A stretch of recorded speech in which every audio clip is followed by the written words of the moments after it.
Дружко, каравай крае, дружко, каравай крае. Сегодня программа «Каравай» побывает в удивительном месте – в саду выставки под открытым небом. В центре Казани, среди высоток и оживленной трассы, за деревянным забором скрывается маленький оазис. Его называют «Сад памяти».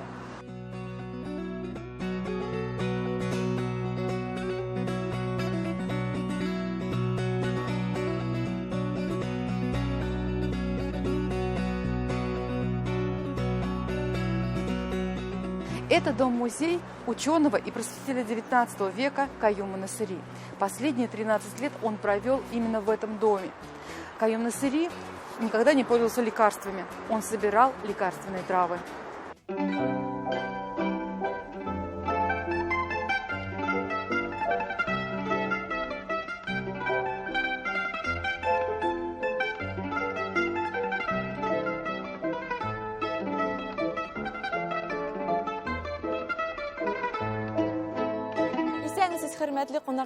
Здравствуйте, дорогие гости, меня зовут Дина, я рада приветствовать вас в нашем музее. Как вы думаете, в какой вы музей пришли? Вы знаете, помните?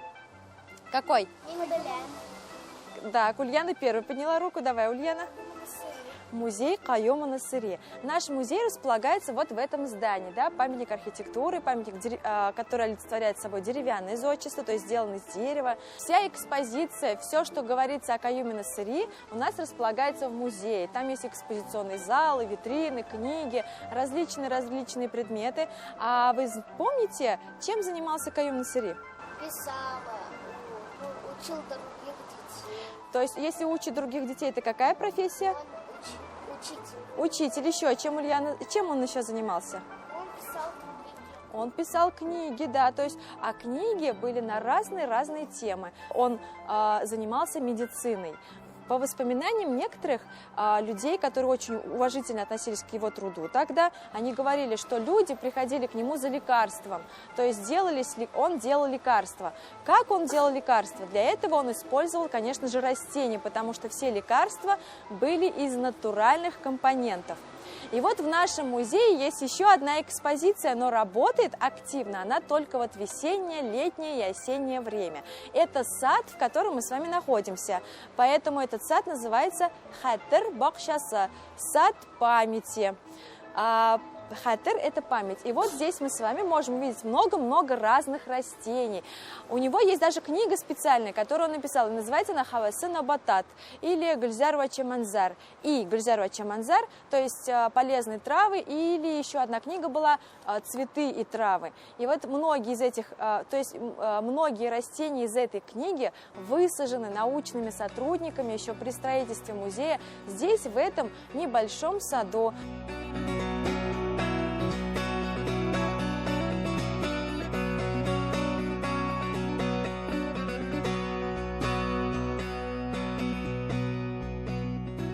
Вдохновившись вот этим вот цветущим весенним садом Хатыр Бакшасы, мы решили, что было бы несправедливо не показывать такой сад нашим посетителям, не проводить здесь каких-то мероприятий, потому что все-таки это тоже как бы не основная часть, но тем не менее Хатыр Бакшасы – это одна из тех площадок, которые мы должны показывать, так как в концепции изначально этот сад был заложен как вот не ведущий, но один из значимых. И концепция была такая, что в этом саду будет высаживаться все, что было записано в трудах Каюма Насыри. Это Гульзар ва Чаманзар и Хавасы Набатат. Как думаете, как называется это дерево? Сосна. Правильно, это сосна. Так, еще что можно увидеть здесь? Не елка, а ель. И в частности, это голубая ель. А из кустарников что вы можете увидеть здесь? Шиповник. Правильно, шиповник. Шиповник – полезное растение. Оно богато витамином С. И когда вы болеете простудой, обязательно надо его пить. Пойдемте дальше посмотрим, что у нас еще здесь растет. Здесь среди них есть какие-то декоративные растения, есть кустарники, деревья, цветы, есть полезные травы. И вот здесь была как раз такая цель, да, это все высадить и это все показывать. Ботаника, вот создание вот этого гербария, это, не настолько, конечно, научно с нашей подачи, но такой популяризаторский формат. Все-таки изучили правила сбора гербария, пытались это все объединить и по смыслу соединить с деятельностью Каюма Насыри. Ведь он тоже никогда собирал эти травы и цветы. И, кстати, он тоже делал гербарий. Он знал определенное время, он знал полезные свойства, он знал, для чего он это делает. Ведь это нужно было еще показывать как методическое пособие для своих учеников, так как ботаника, растениеводство, полезные травы, он это, конечно, такие предметы тоже мог читать в своем учебном заведении, в своем медресе, в общем, своим шакирдам, своим ученикам. И это как бы получилась уже такая преемственность, то есть мы переняли эту не новую идею, но и дальше ее развили. Знакомы тебе вот эти цветы, Ульяна? Какие красные? Да. По-моему, это кустовая роза. Правильно, это роза. Молодец. Что еще здесь есть? Здесь есть еще у нас деревья, которые дают плоды. Но они косточковыми являются, например, вишни. Видите, сколько там наверху вишни созрело? Еще у нас тут произрастает туя. Вообще эта туя, она декоративная, она выведена специально. Настоящие туи растут в Северной Америке в том числе. И они, настоящие туи, они прекрасно пахнут. И есть еще у нас здесь можжевельник. Вот этот куст можжевельника. Туя, как и можжевельник, очищают воздух, обладают фитонцидными свойствами. И мы с вами, например, находимся под кроной вот такого огромного, самого большого дерева в нашем саду. Это каштан. Да, каштан. Когда его сюда сажали, когда строили музей, он был еще не такой большой. Но сейчас вот он вот какой огромный, раскидистый. Но не только этим славится наш сад. Здесь еще очень много полезных трав. В частности, например, Каюм Насыри у нас писал о том, что есть разные травы, которые растут в полях. Это мята, душица и чебрец. И он даже говорил, что их можно в чай добавлять, чтобы быть здоровым. Каюм Насыри описал о пользе каштана в своей книге «Хавасына Батат». В музее у нас проводятся лекции по этой книге, и описывается каштан, кастане, по-арабски он звучит, о его полезных свойствах. И еще Каюм Насыри, возможно, использовал плоды каштана для изготовления клея. Дело в том, что сам Каюм Насыри свои книги, которые он писал, сам же и переплетал. И вот так из плодов каштана в XIX веке изготавливали клей, столярный клей для переплетения книг.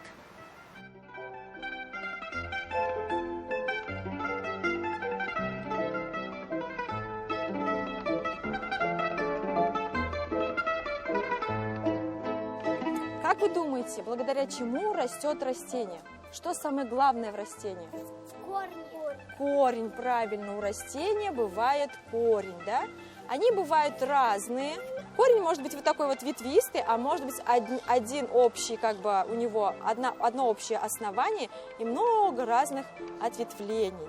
Дальше мы с вами берем, растение начинает расти, да? Но изначально ведь сажают семечку. И семечко начинает произрастать наверх, она дает стебелек, потом 2 листочка. И эти 2 листочка начинают дальше произрастать в какие-нибудь другие, более большие листочки.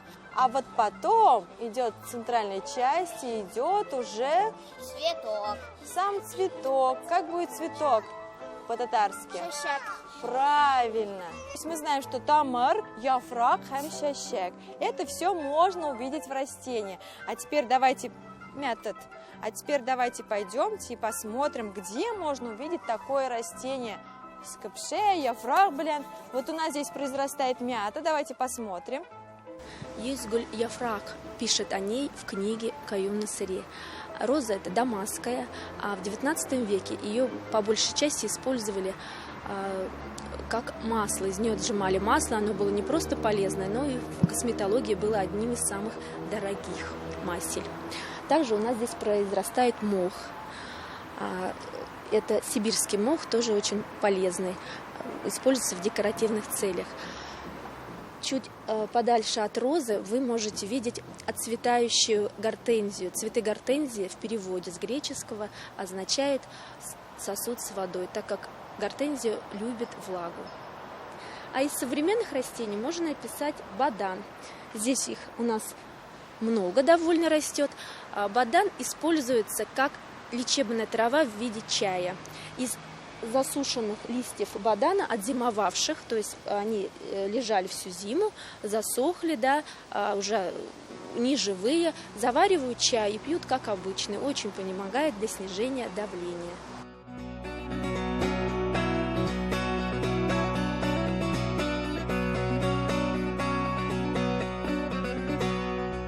Собирать примерно до 11 часов утра, если вы их собираете для того, чтобы потом делать из них лекарства. Для гербария тоже примерно до 11 часов утра надо успеть собрать растения, потому что с них только-только сходит утренняя роса, они уже еще не мокрые, а потом они уже такие расправившиеся, и они еще не подвержены сильному влиянию солнца. Да? Видите, солнце не сильно печет. Итак, мы смотрим растение, ага, нам оно подходит, и начинаем его срезать. Давай, Хадя, тебе подходит это растение? Пожалуйста, двумя руками срезай, ладно? Одной рукой срезай. Итак, срезаем.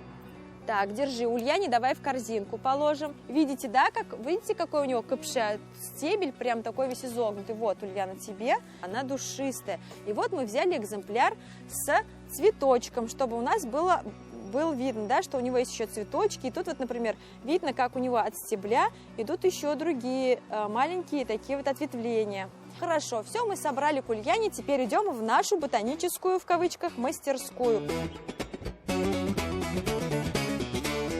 Это какая-то неотъемлемая часть жизни волжанина, человека, который живет в Поволжье, и в частности, если мы говорим о татарах, конечно же, это неотъемлемая часть татар, потому что и это даже в бытовом каком-то моменте может очень быстро обрастать, вернее, даже вот эта вот какая-то традиция или деятельность сбора трав может обрастать какими-то бытовыми вещами. Например, они идут на сенокос. Знаете, да, есть много очень фотографий, которые транслируются сейчас в социальных сетях и вообще на площадке Всемирной паутины. Фотографии, где сидит семья в поле после вот этих вот работ, да, на перерыв на чай или на обед. Они все сидят, самовар они поставили, да, вскипятили, заварили чай. И какой это чай? Это будет травяной чай. То есть они тут же собрали какие-то травы, это и зверобой, и душица, чебрец, и мята. Я слышала, что могли даже подорожник заваривать, листья смородины, черемухи, листья вишни. То есть и вот такие вот чаи пить.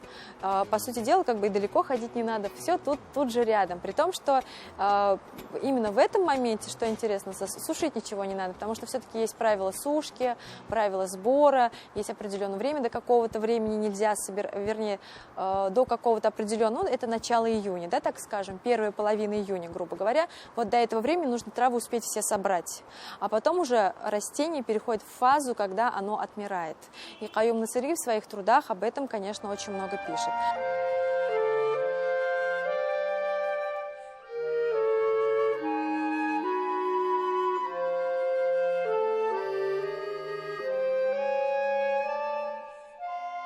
Каюм Насыри знал и применял рецепты народной медицины. В одной из своих книг он описал бальзам, который состоит из 76 компонентов и помогает от 33 болезней.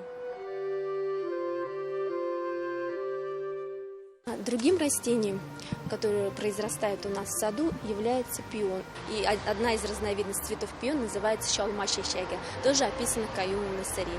Пион применяют при успокоении нервной системы. Сейчас это у нас есть в современной медицине, используются настойки пиона. А раньше Каюм Насыри описывал, что яфракларен, чешеклярен нужно прикладывать к больному месту. Буннар созлаганда шифасы бик барби. Рядом с пионом растет вот такое растение, всем известно, его используют для украшения цветов, когда собирают букеты. Когда оно еще маленькое, купшесен, стебель, можно добавлять в салаты. Это спаржа, та самая спаржа, которую очень любят иностранцы у нас добавлять в салаты. Спаржу Каюм Насыри описывает как цветок, как хилюван мержубе. Это спаржа, а по-турецки будет кышкунмас. Действительно, спаржаға кышкунса куналмый видинді. Вот такое интересное название, кышкунмас. Нарат экелесі Сосновые шишки также описаны в книге Каюма Насыри. У нас в саду в музее растет сосна обыкновенная, вы можете ее видеть перед нами. Высокая сосна, у нее есть шишки. Нарат акелясе. В 19 веке из шишек изготавливали живицу, нарат майе, которую применяли при банных процедурах. Все это тогда уже было описано в его книге.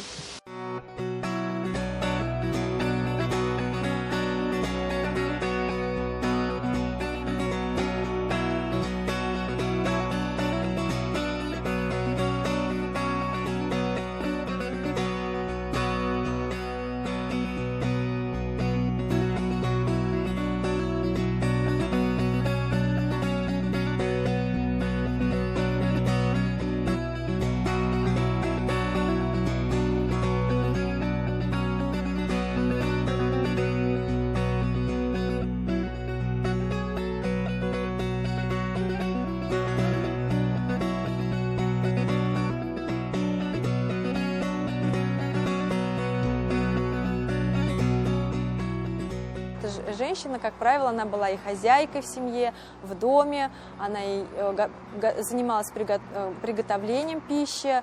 Но вот Каюм Насыри яркий пример того, что этим могли заниматься и мужчины. Вообще мужчины в большинстве своем также занимались производством и созданием лекарств. И по воспоминаниям, которые были собраны, конечно, уже после смерти Каюма Насыри, были люди, которые приходили к ученым именно вот сюда, вот на это место, где жил Каюм Насыри уже в последний этап своей жизни. Они требовали у него рецепт лекарства. И Каюм Насыри очень часто ругался, что, дескать, я тебе уже давал, ты почему не записываешь, я тебе давал уже все эти названия, я уже тебе говорил все эти рецепты. Но были женщины, которые обращались к нему за помощью, вот, так скажем, аббастайлар, да, если говорить современным уже таким современным понятием. Аббастайлар могли приходить к нему и уже просить какой-то рецепт. И, как правило, вот эта вот апа, абастай, она и сохранила такое воспоминание. Сейчас мы будем делать то, что называется гербарий, и мы его будем засушивать. Но я для начала вам хотела бы показать, как раньше, в предыдущие года, дети, например, в 2017 году у нас проходил здесь этот мастер-класс, и мы засушивали, например, вот это растение называется туран-ута. По-русски это будет укроп. Вот это растение называется душица. По-русски или мятрушке по-татарски. Итак, сейчас мы с вами возьмем наши варианты растений различные. И каждый возьмет себе какой-нибудь разворот книги. Да, возьмите вот так вот. Сейчас я вам дам бумагу, чтобы вы ставили как подкладку, да, то есть чтобы она мягкая, тонкая. Разворачиваем все листочки, чтобы они у нас, когда будут уходить под пресс, все листочки сохранились так, чтобы было удобно потом это все разглядывать. Накрываем другой бумагой. И теперь закрываем быстро и бесповоротно. Комаров очень много.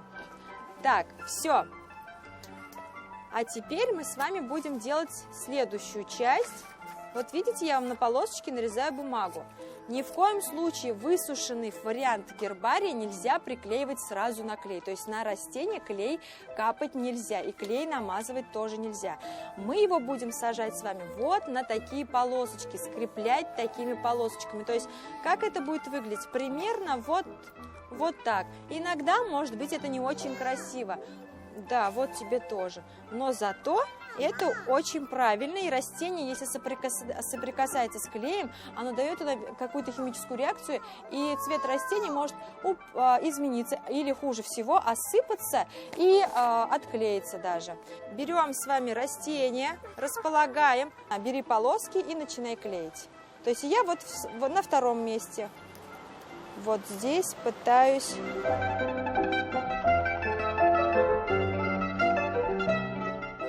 вот так вот приклеить. Любовь к музеям мне привили на факультете историческом в университете. И это как-то все так закрутилось И, конечно, тут историческое образование, искусствоведческое, культурологическое. У нас очень сильный преподаватель, культуролог была. И сейчас мы с ней даже тоже на огромном таком, очень тесном контакте. И далее уже вот одна работа, другая работа, один музей, другой музей. И именно в этом случае количество музеев сыграло только на пользу, потому что чем больше в разных профильных музеях я поработала, тем больше я узнала. А этот музей меня пригласила Раушания Фаиловна Шафигуллина. И я тогда как раз была на стадии, что я стала, ушла из одного музея и думала, что делать дальше. Помогала разным каким-то общественным проектам, и меня пригласили сюда. В качестве научного сотрудника я здесь до сих пор работаю. И эта работа стала причиной того, что я все-таки занялась уже более серьезным изучением Каюма Насыри. Я поступила в аспирантуру. Вот скоро продолжу дальнейшее обучение в аспирантуре. Также деятельность, вернее, учеба в аспирантуре, она связана с Каюма Насыри, с деятельностью Каюма Насыри.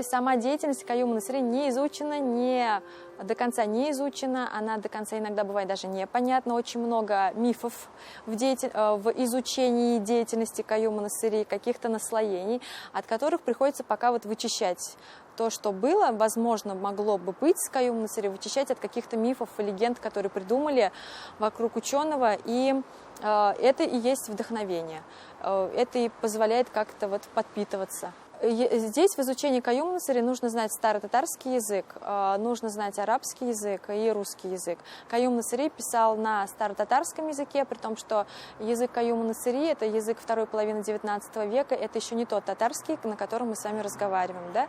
Не современный разговорный татарский язык. Нужно знать, и, естественно, конечно, это упрощает деятельность. Каюм Насыри писал и на русском языке, и это, конечно, упрощает вопрос изучения. Но так как это Казанская губерния, он жил в Казани, больше всего я занимаюсь изучением даже не трудов Каюма Насыри, а именно его жизни. А это все документы здешние, местные, они на русском языке, либо на татарском, но с переводом на русский язык. Это тоже очень интересный момент для региона, что здесь двуязычные были документы. Сам Каюм Насыри тоже подрабатывал, зарабатывал переводами документов, то есть он мог перевести справки, документы на русский язык.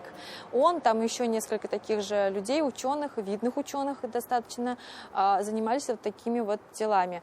И Каюм Насыри для меня, то есть я его изучаю через документацию, через документы, архивы, откуда он перешел, в какое учебное заведение, что преподавал.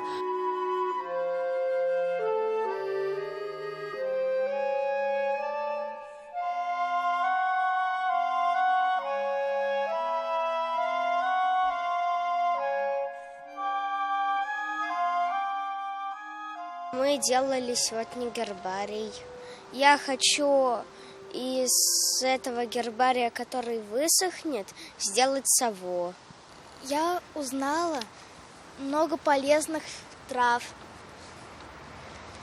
Когда гербарий высохнет, я из этого гербария соберу красивую картину. Сегодня я для себя услышала новое, что Каюм Насыри собирал всякие травы, писал книги, был учителем, и он еще писал всякие разные учебники. Итак, ребят, мы с вами научились делать гербарий, собирать его, сушить, и потом уже делать непосредственно саму вот такую вот ботаническую, красивую, пока что это получается картинка. Дома вы тоже можете так делать, собирать в огороде, в лесу, в полях, в садах различные растения, и вот таким образом их сушить и собирать в свою коллекцию. Ну что, а теперь мы с вами на этом прощаемся. Спасибо вам большое, до свидания, приходите к нам еще.